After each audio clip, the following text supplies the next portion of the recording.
comme c'est une architecture vraiment classique, on a essayé de donner au jardin le même aspect classique, d'où les buis, d'où les tailles, d'où la géométrie.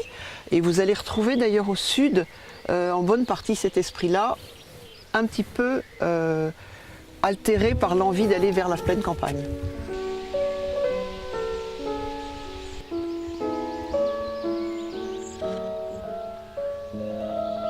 Au-delà de la douve, se sont dessinés des carrés ou des triangles, d'ailleurs en hêtre, avec au milieu des lauriers portugais. Le laurier portugais est une plante merveilleuse parce qu'elle fait ce que vous voulez. Elle peut être raide, elle peut être taillée comme un buis ou elle peut être foisonnante. C'est pour le moment le parti pris, c'est qu'elle soit foisonnante puisqu'au fond cette deuxième partie, c'est la transition entre du très français, très géométrique, très structuré et puis la pleine campagne.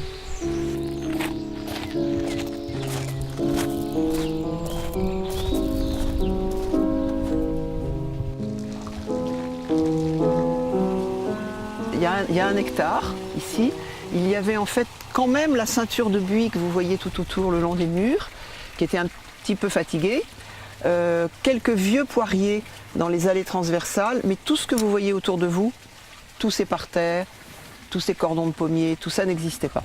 Et tout ça a été entamé il y a à peu près 20 ans.